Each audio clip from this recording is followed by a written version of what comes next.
প্রতিভাস magazine audio চ্যানেলের নিবেদন। প্রত্যেক মাসে অনলাইনে প্রকাশিত প্রতিভাস ম্যাগাজিন থেকে নির্বাচিত উপন্যাস, গল্প, ধারাবাহিক ও অন্যান্য বিষয়।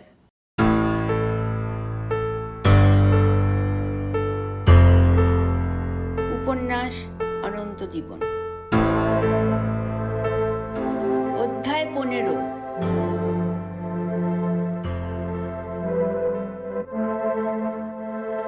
জাদুজগতের বেলার মাঠে জনতা চলমানই ছিল, যদিও তার কথা অনুযায়ী এই চলাচল মূল মেলার মাঠ থেকে পিছিয়ে রয়েছে কিছুটা।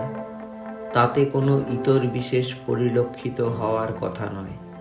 হয়তো মূল মেলার মাঠে আরও কিছু নতুন মানুষের আগমন ঘটেছে শিশু অবস্থাতে। কিছু লোক ধরাধাম বর্জন করেছে মৃত্যুর অমোঘ বিধানে। কোনো নতুন সংযোজন ঘটেছে শিল্প ও সমাজের কাঠামোতে। কারো কর্মপ্রাপ্তি ঘটেছে। কোনো দেশের রাজনৈতিক আবহে চ্যুতি বিচ্যুতি হয়ে গেছে। বহু আকাঙ্ক্ষা মিটেছে অনেকের। অশান্তির আগমন দেখা দিয়েছে নানা জীবনে ও ক্ষেত্র বিশেষে। তবে সেসব কিছুই ঘোরতর কোনো বিপর্যয় আনতে পারেনি স্বাভাবিক চলমান জলস্রোতে। আসলে মায়া প্রকল্পাধীন মেলার মাঠ এগিয়ে যায়নি ঘণ্টাখানেক সময়েও। 1 ঘন্টা পিছিয়ে থেকে জাদু প্রকল্পে চলমান যে জনসমুদ্র, তাকে পৃথক বলে বেশি ভাবার কারণ থাকতে পারে না। এখানকার মেলার মাঠ তার কাছে তার জন্য তেমনই ঘটমান বর্তমানে স্থিত অবস্থায় চলমান বলেই প্রত্যক্ষ করছিল সে। জাগতিক কাঠামোতে তেমন কোনো বিপুল পরিবর্তন পরিলক্ষিত হলো না, যদিও বা তার মানসিক কাঠামোতে সে বিপর্যয়ের সন্ধান পেল। যে জিজ্ঞাসার সম্মুখীন হতে হলো তাকে, নতুন করে তার প্রত্যাশা করেনি কোনো ক্রমেও। বেঁচে থাকাটা আসল লক্ষ্য একমাত্র বলেই ধরে নেওয়াতে তার কোনো আপত্তির হেতু সে খুঁজে পায়নি। খেয়াল রাখেনি এই চাতুরিটাকে যে দিগদর্শক ক্রমান্বয়ে সেটাকে প্রাথমিক লক্ষ্য হিসাবে বলে এসেছে বরাবর। এখন সে তাই জেনে খাবি খেয়ে গেল যে ওটা হচ্ছে জীবনের প্রয়োজনীয় শর্ত। যথেষ্ট নয়, আরও বড় শর্ত রয়েছে তার জন্য। সেটাকেই কটিকল্প তার সামনে উপস্থাপিত করেছে অনিবার্য প্রশ্নস্বরূপ, যে প্রশ্নের সম্মুখে সে নির্বাক হয়ে গেছে। মানুষের সাদামাটা জীবন ধারণের অথবা জীবনযাপনের পশ্চাতে যে এত এত প্রশ্ন লুক্কায়িত থাকতে পারে, মেলার মাঠে হারিয়ে থাকার প্রাক্কালে বা পরবর্তীকালে সে কিছুমাত্র অবহিত ছিল না। কেউ কি থাকতে পারে? চলমান জনতা সমুদয়কে দেখে তা অনুমান করার কোনো উপক্রমই নেই। এই ভিড়ে সামিল বহু গবেষক, বহু চিন্তাবিদ, বহু দার্শনিক, বহু ত্রিকালজ্ঞ জ্ঞানী নারী পুরুষের সমারোহ। তারাও কেউ ভাবে না অন্তর্নিহিত এ সমস্ত গুহ্য তত্ত্বসমূহ। নিশ্চয় জানে, যেহেতু জ্ঞান কোনো ব্যক্তি বিশেষের আয়ত্তাধীন ব্যক্তিগত সম্পত্তি নয়, তাহলে সমস্ত তথ্য অবগত হয়েও কেন সে সমুদয় তারা প্রকাশ করে না জনসম্প্রদায়ের নিমিত্ত? তাতে কি কোনো উপকার ঘটত না সমাজ জীবনে?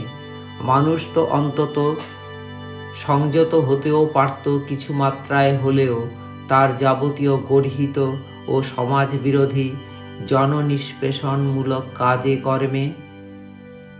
যে সত্য আমি জানি, তা সমাজ ও জনতাকে অবগত করাতো মানব মাত্রেরই পবিত্র দায়িত্ব।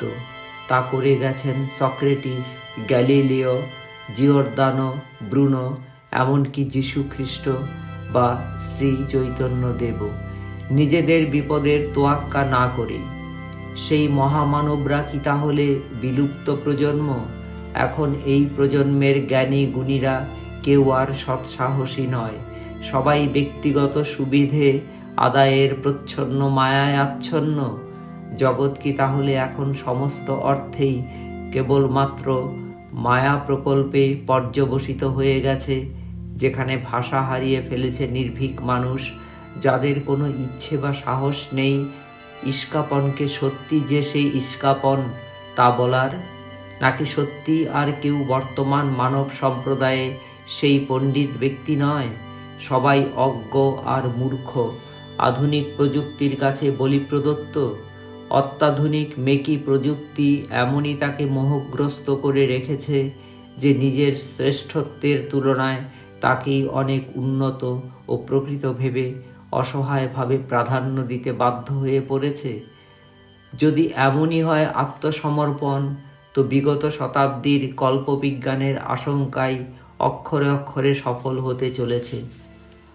মানুষ স্বয়ং স্রষ্টা হয়েও নিজের সৃষ্টিকে তার তুলনায় বড় ভেবে তার হাতে সর্বস্ব বিকিয়ে দিয়ে নিজেকে অসহায় করে তুলতে যাচ্ছে। মানব সভ্যতার তাহলে এখানেই শেষের সূচনা, বিপর্যয়ের সূত্রপাত। এসব প্রশ্নের উত্তর এভাবে নিজের মতো না ভেবে তার মনে হলো কোটিকল্পকে জিজ্ঞেস করা যেতেই পারে, সত্যিই কি সভ্যতার সমাপ্তি আসন্ন প্রায়? দিগদর্শক জানে ভবিষ্যৎকে, সে তাই উত্তরটা দিতে পারবে। কিন্তু প্রশ্ন তুলতে গিয়েও সে থেমে গেল 7-5 ভেবে। ভবিষ্যৎকে জেনে ফেলা মোটেই সুস্থ ব্যাপার নয়।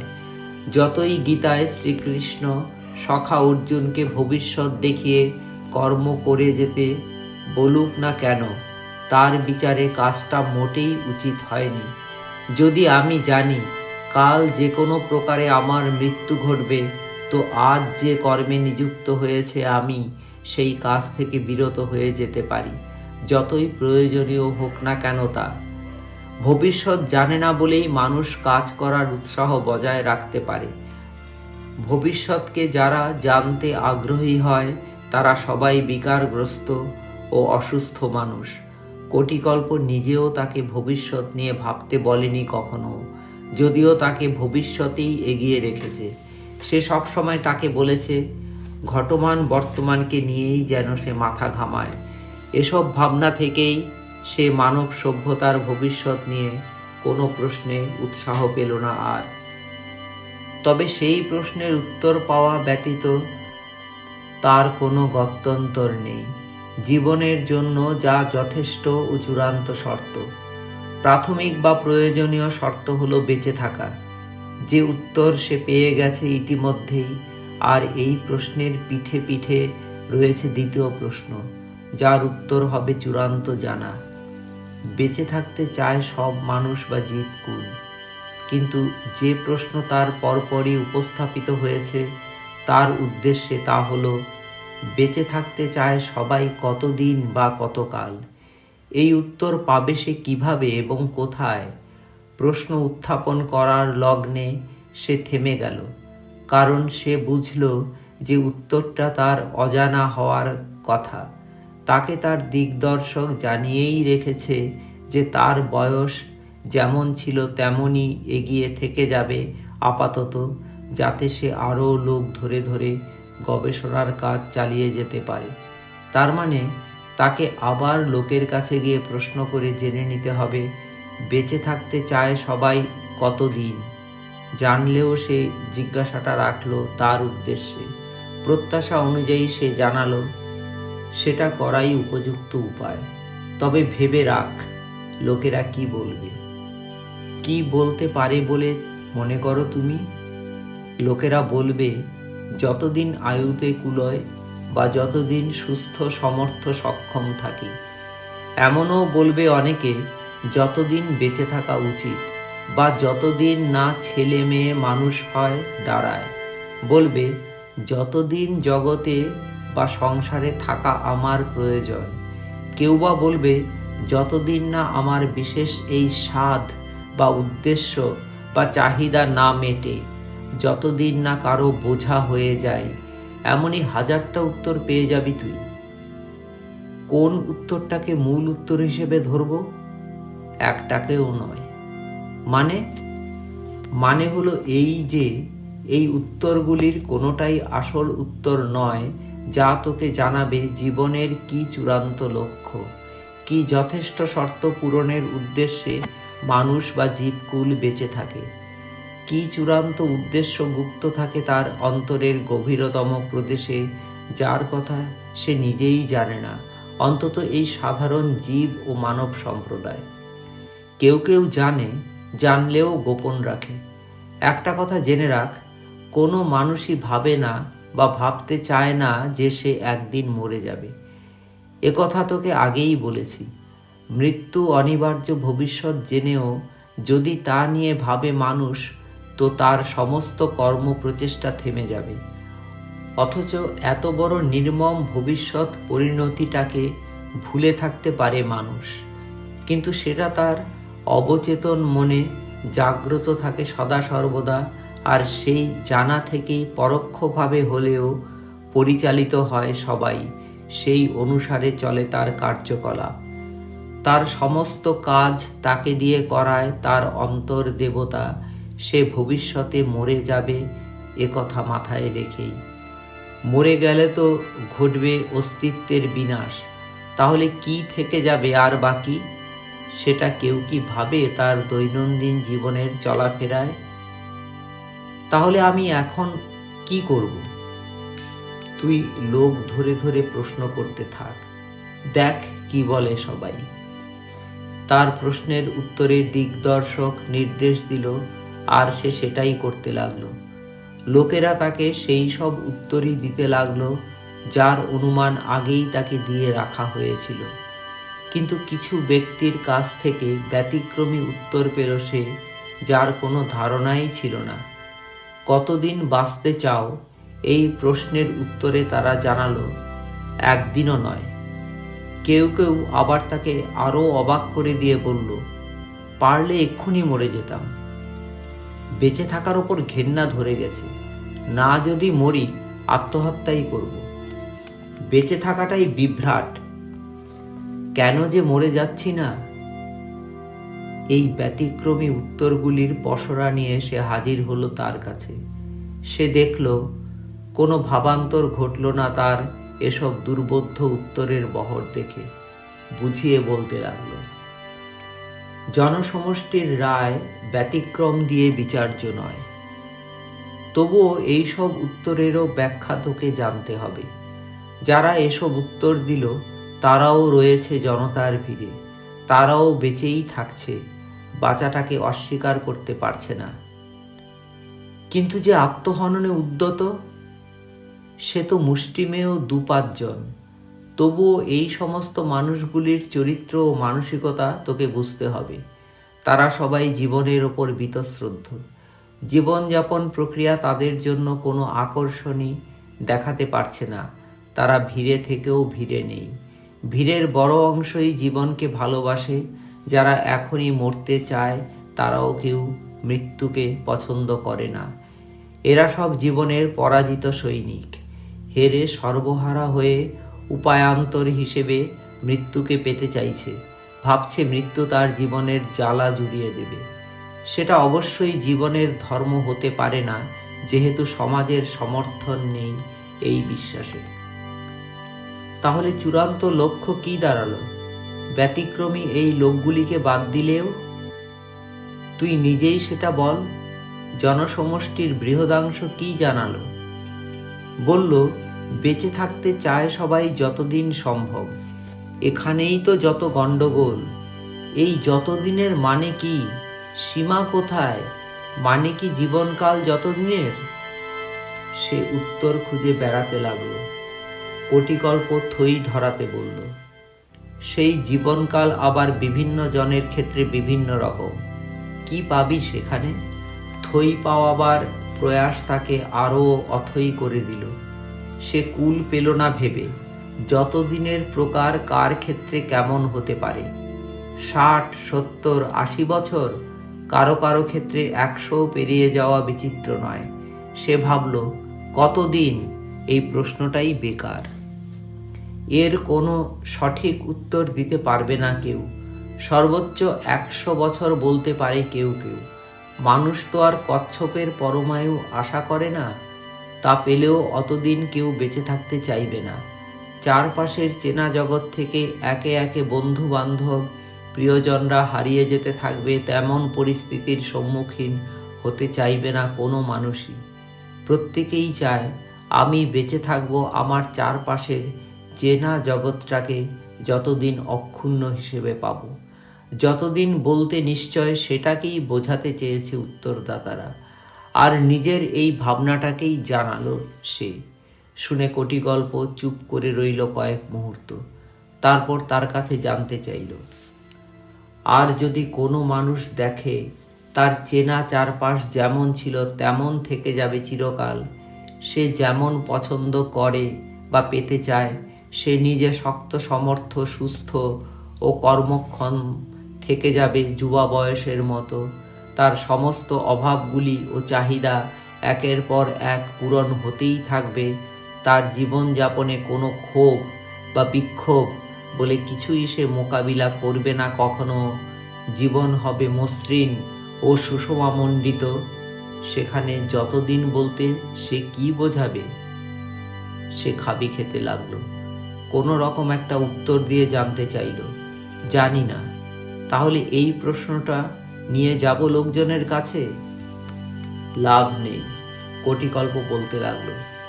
সবাই তোকে একটাই উত্তর দেবে, যতদিন সম্ভব। কিন্তু এই যতদিন একেবারেই অন্যরকম, যথেষ্ট তাৎপর্যপূর্ণ। এই যতদিনের এবার আর কোনো সীমা পরিসীমা নেই।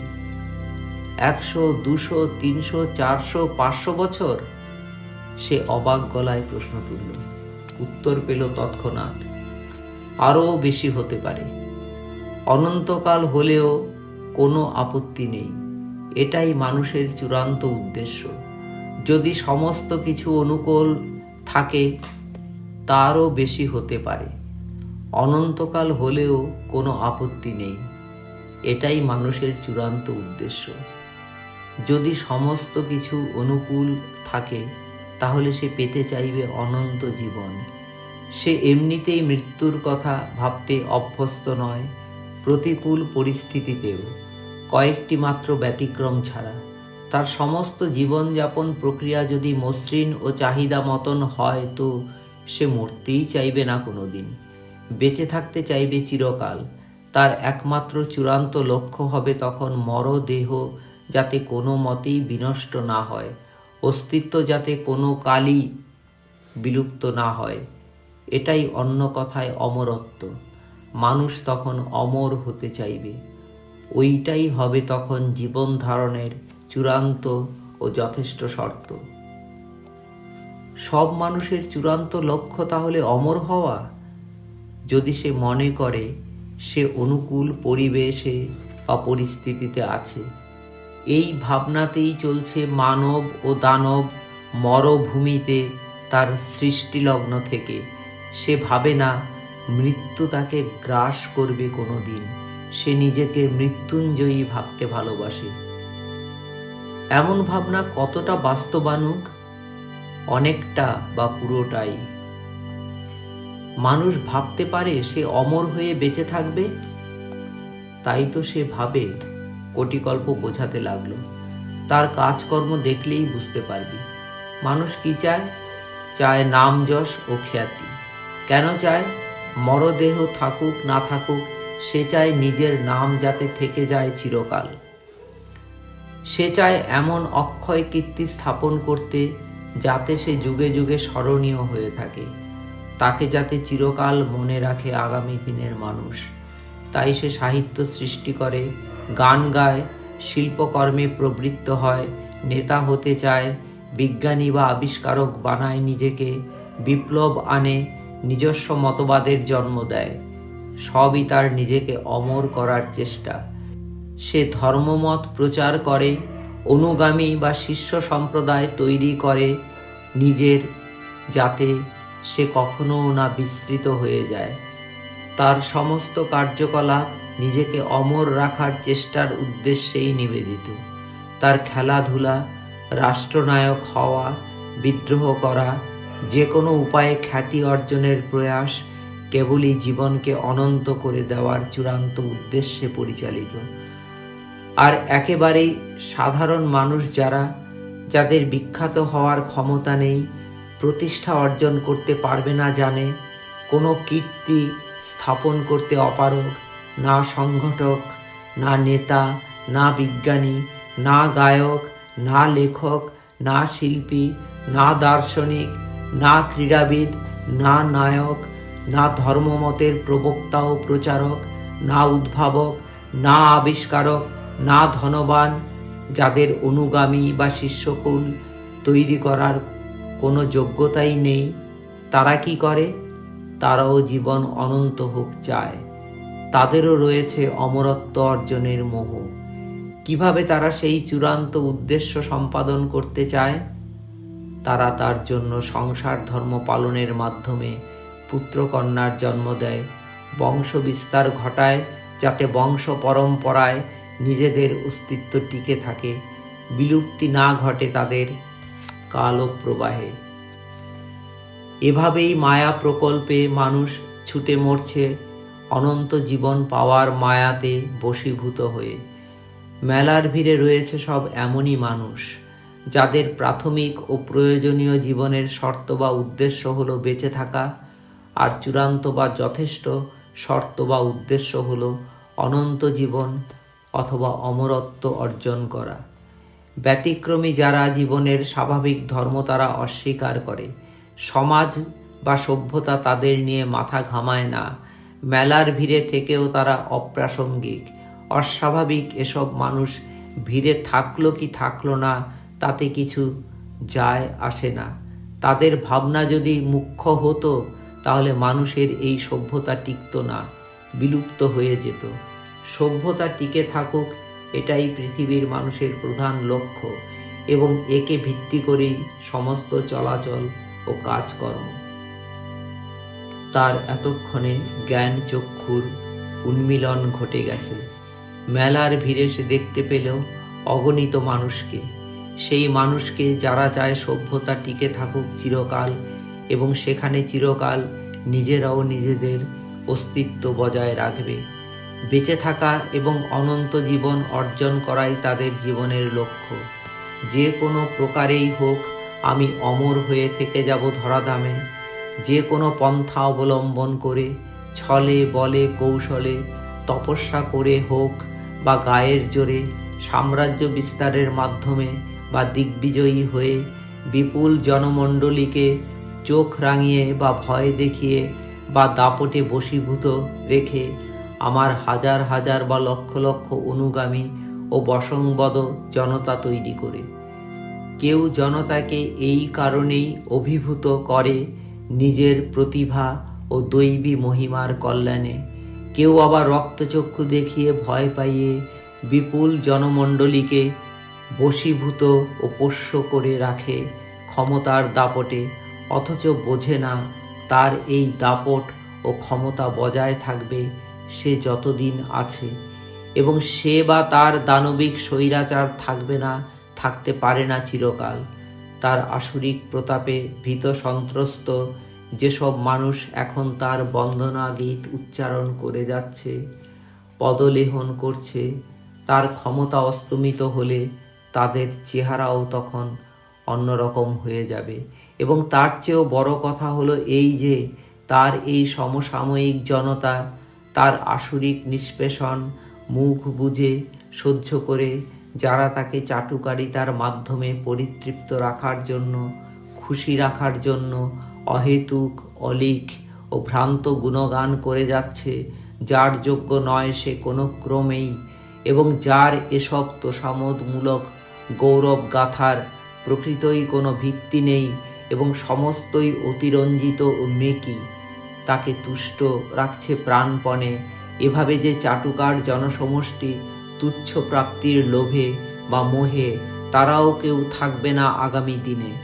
তাদের এভাবে নিজেদের কলঙ্কিত করার কার্যকলাপ চন্দ্র সদৃশ সভ্যতার বুকে কলঙ্ক স্বরূপ দৃষ্ট হবে আগামী জনতার কাছে।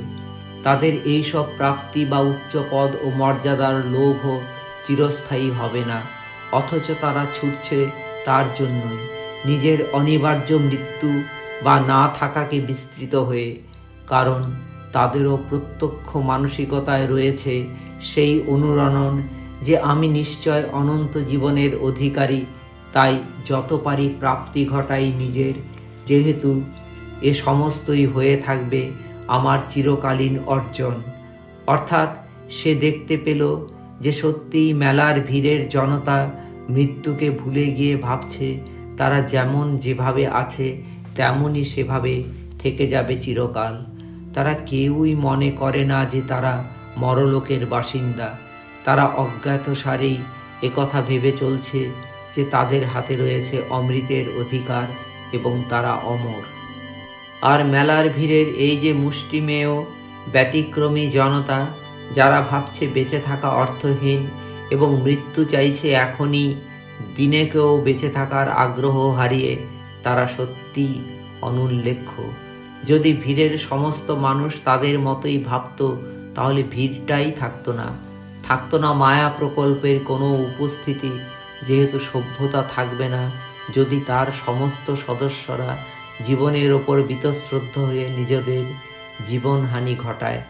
যারা বেঁচে থাকতে চায় বা যে কোনো উপায়ে বেঁচে থাকে, কীর্তি স্থাপনে আগ্রহী, জীবনের পথ অনুকূল বা প্রতিকূল যেমনই হোক সতত এগিয়ে যাওয়াতে উৎসাহিত, বিশ্বাস করে যে জীবন পেয়েছি জন্মসূত্রে তাকেই মোকাবিলা করা আমার একমাত্র কাজ।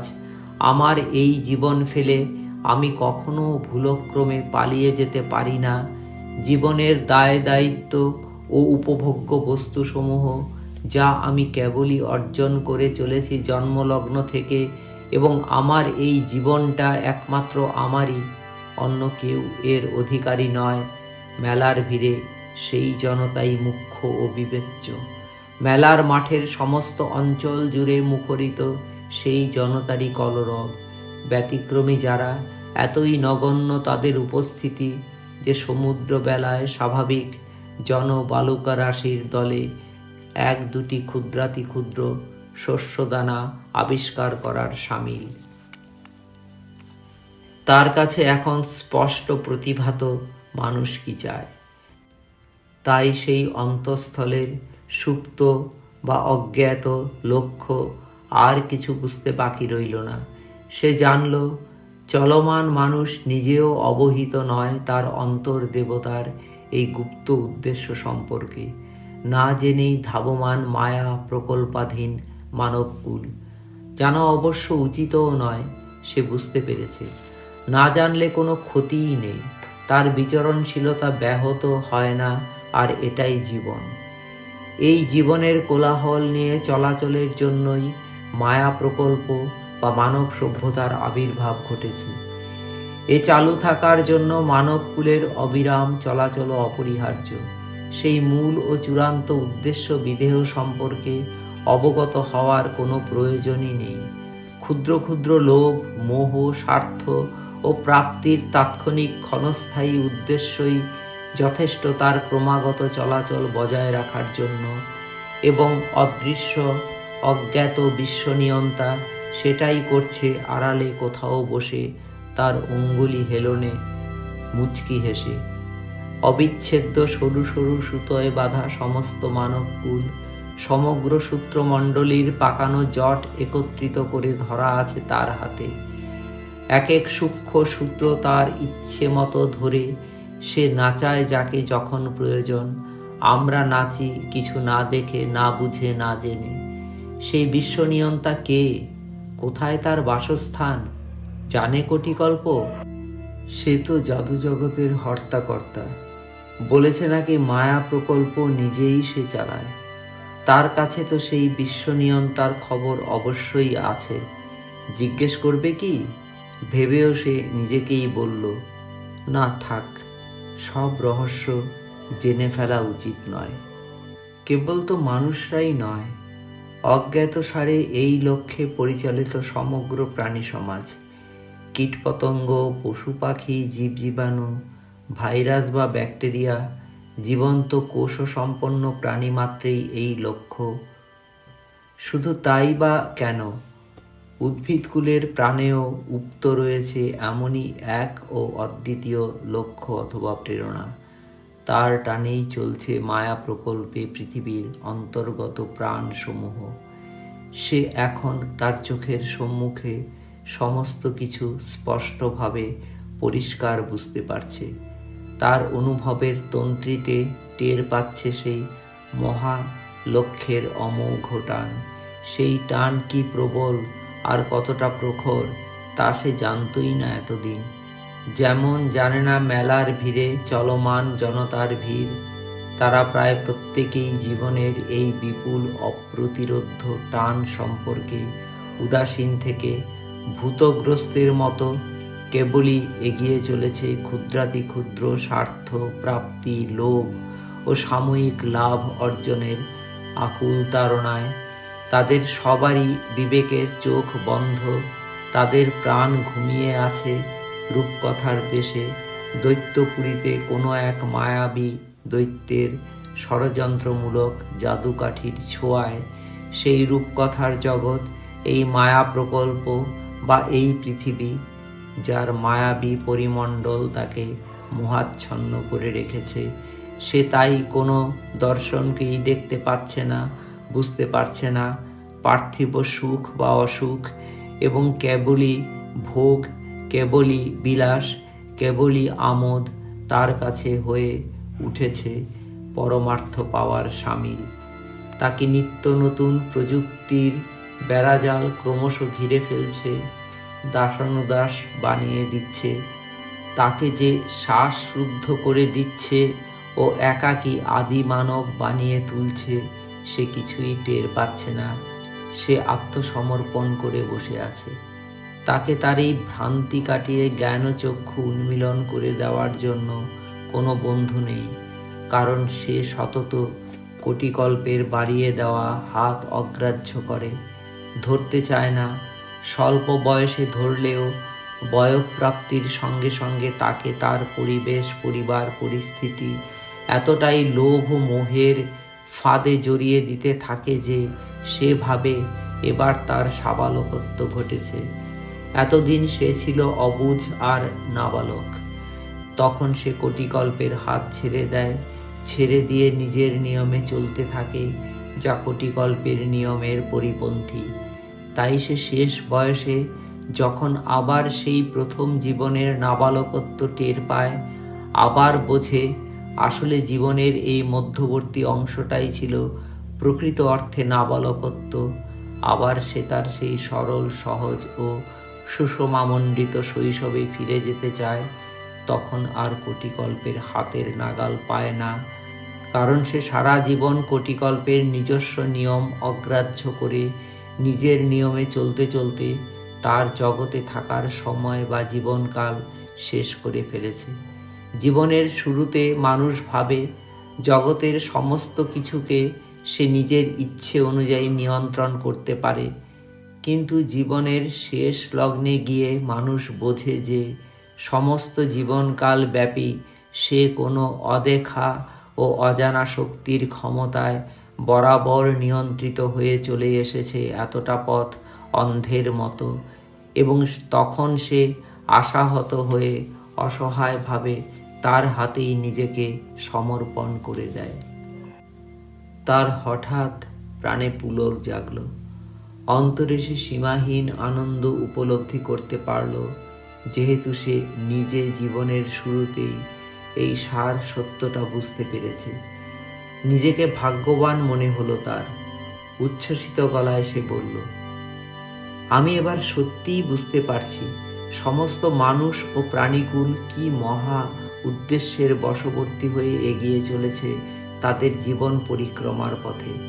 আমার এই জানা, এই জ্ঞান সত্যিই এতদিনে সম্পূর্ণ হলো।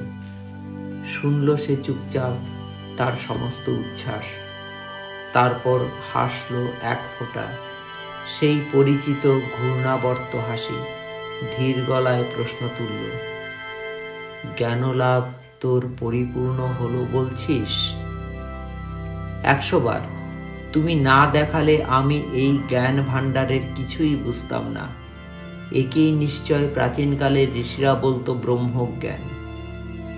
তাহলে জেনে রাখ এই কথাও, এতক্ষণ পর্যন্ত তুই যা জেনেছিস তা বিপুল জ্ঞান ও সমুদ্রের সৈকত ভূমিতে বিছিয়ে থাকা জ্ঞান স্বরূপ অজস্র বালুকা রাশির এক কণিকা বালুকা মাত্র। ওই বিশাল বেলাভূমিতে বালুকাময় যত জ্ঞান বিস্তৃত হয়ে রয়েছে, তা কোনো মানুষ তার ক্ষুদ্রাতি ক্ষুদ্র জীবনের পরিসরে কোনো দিনও জানতে পারবে না। যদি তার জীবনকাল 1000 কোটি বছরেরও হয় কোনো জাদু বলে, তবুও নয়। এই বার্তা পেয়ে সে হতভম্ব হয়ে গেল। হতাশ হলো নাকি বিভ্রান্ত হলো তা সে নিজেও বুঝতে পারল না। কিছুক্ষণ স্তম্ভিত থেকে যাওয়ার পর সে মন্তব্য করল, আমি ঠিক বুঝতে পারছি না কি বলতে চাইছো তুমি। এই বিপুল আয়তন পৃথিবীর প্রাণী ও উদ্ভিদকুল কোন লক্ষ্যের তাড়নায় চলমান তা তো স্পষ্ট জেনে ফেললাম। তারপরও আর কিছু জানা বাকি থেকে গেছে কিনা আমি তো ভাবতে গিয়ে থই খুঁজে পাচ্ছি না। আর কি বাকি থাকতে পারে? তুই কেবল এই বিশাল পৃথিবীটাকেই দেখলি, সে বোঝাতে লাগলো। দেখলি কেবল এই স্থানের প্রাণী সমাজ ও উদ্ভিদকুলকে, দেখলি না এখানকার প্রাণহীন বস্তুসমূহকে? পাহাড়, জঙ্গল, মরুভূমি, পাথর, নদী, মেঘ, ঘরবাড়ি, পথঘাট, বই খাতা, পোশাক পরিচ্ছদ, কলকারখানা, ট্রেন, বাস, প্লেন, জাহাজ, নৌকো, মাটি, সমুদ্র, হ্রদ, কোটি কোটি উৎপন্ন দ্রব্য এবং আরও অপ্রাণবাচক যেসব বস্তু বা বিষয় ছড়িয়ে আছে গোটা বিশ্বময়, তাদেরও কি জীবনকাল নেই? তুই ব্রহ্মজ্ঞানের কথা বললি। ব্রহ্ম কি বলে? সে তো সর্বভূতেই বিরাজমান। তাহলে এই সব প্রাণহীন বস্তুগুলির কথা ভাববি না কেন? তাদের বাদ দিয়ে তো চলে না জগৎ সংসার। তাদের কথা ভুলে যাবি কেন? তারা কি দোষ করল?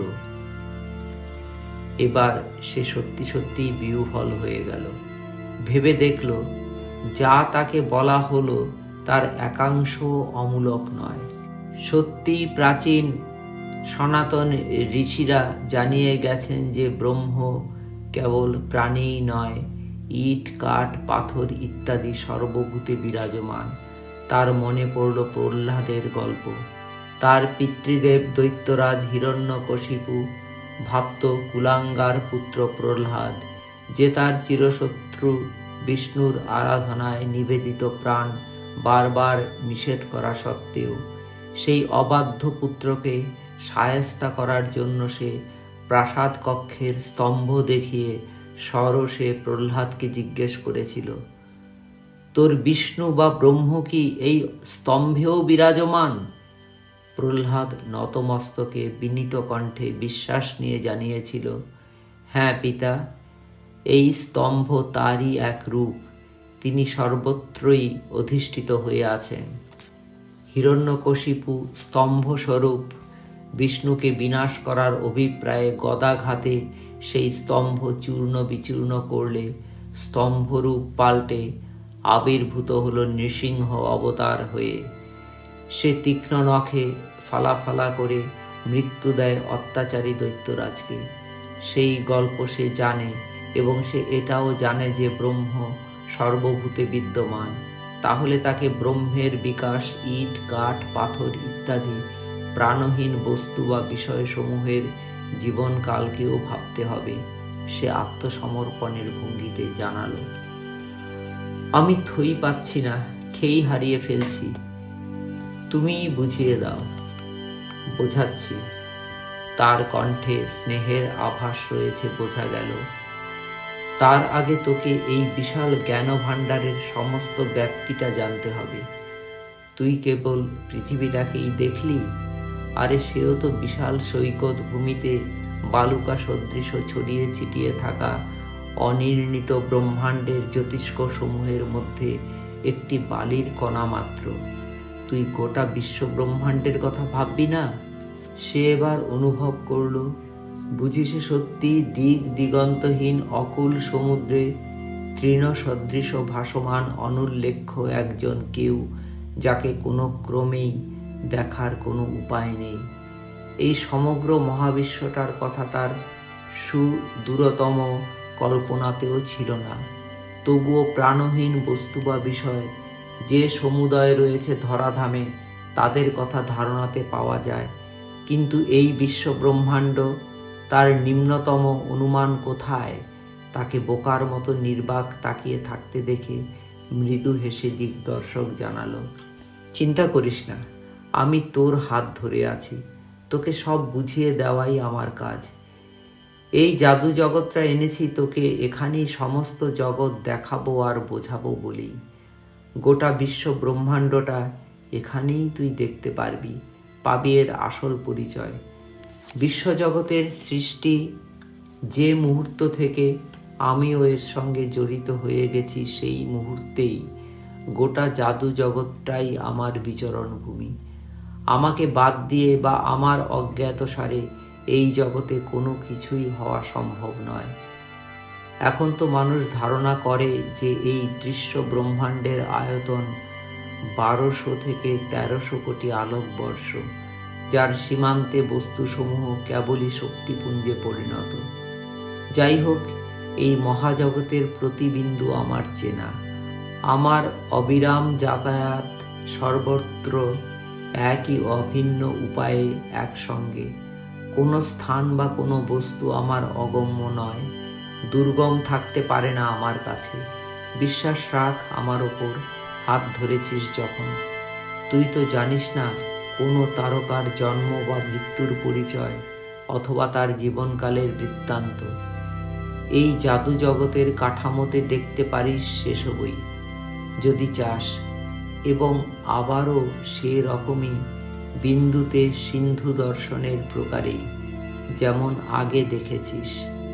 চল দেখাই তোকে। অনন্ত জীবন উপন্যাসের পরবর্তী অধ্যায় আবার আগামী শুক্রবার রাত 8টায়।